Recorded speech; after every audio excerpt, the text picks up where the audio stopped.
Katana Zero blew my mind, not because it's some big-budget AAA game or it's loaded with features, but because Katana Zero does one thing insanely well. It pulls you in and you doesn't let go. From the very first fight, you're like, wait, did I just dodge a bullet in slow motion and slice that guy midair? Then the music hits, and it's not just background noise. It's part of the moment. Then the story. Weird, mysterious, full of stuff that makes you ask, what's really going on? Then the fact that one tiny mistake means death, but instead of rage quitting, you just want to try again. Huge shout out to Ashver759 for this suggestion. Comment below what you want to see next, and I'm here, totally hooked into this game. Now let's get back to the game. The first thing that pulled me in? The story. I expected some basic revenge plot or just action without much meaning, but this game throws you into something way deeper. You play as a hitman who's clearly dealing with trauma. He's silent, cold, and controlled by a strange doctor who gives him missions and a drug called Chronos. The drug lets you slow down time, but there's more to it than just cool powers. As I kept playing, I started to question everything. Is this guy losing his mind? Are his memories even real? Why are people acting so weird around him? The game doesn't explain everything up front. It makes you feel confused on purpose, just like the character. And that made the whole experience way more personal. You're not just watching the story, you're in it, trying to piece it together with him. I love games that respect your intelligence, and Katana Zero does exactly that. Every conversation matters. Every weird flashback has a reason. It all comes together slowly, and it's honestly brilliant.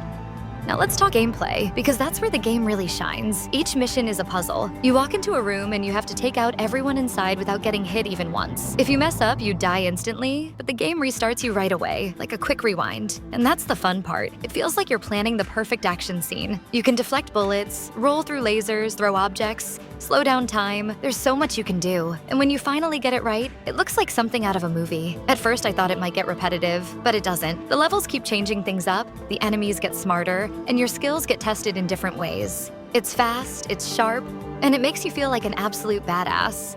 And the style? Oh man, it's something else. Visually, this game is pixel art, but not in a lazy or boring way. Every single frame looks cool. The colors pop, the animation is super clean, and it all fits the dark, neon-soaked city vibe. It has this old-school look with modern polish, but what really sets the mood is the music.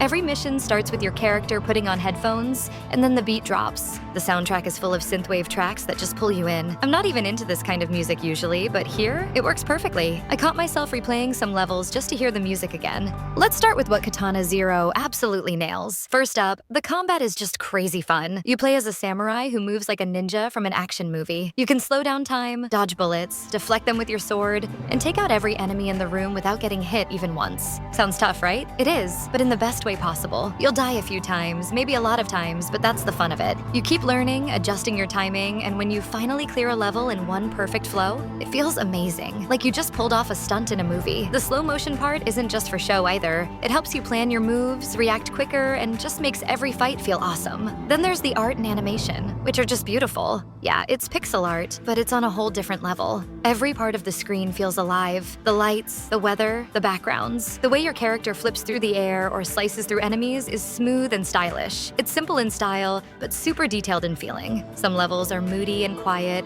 others are bright and loud, and all of it fits the story perfectly. The music? Oh man, the soundtrack is next level. From the moment your character puts on his headphones before a mission, the beats hit you hard. It's full of synthwave and electronic tracks that just get you hyped. It's not just background noise. The music is part of the game's energy, but it also knows when to slow down during the quiet, more emotional moments. I actually caught myself nodding along during some missions. It just fits the vibe so well. And I gotta say, the story really surprised me. At first, I thought it'd be just about killing bad guys, but no, there's so much more going on here. The game dives into your character's past, his broken memories, and this weird drug called Chronos that messes with your mind. It gets deep and emotional at times. There were moments where I just stopped and thought, wait, what's really going on here? And I love that. You can even choose what to say during conversations or cut people off mid-sentence, which makes your character feel sharp and dangerous. The way the story unfolds keeps you hooked from start to finish.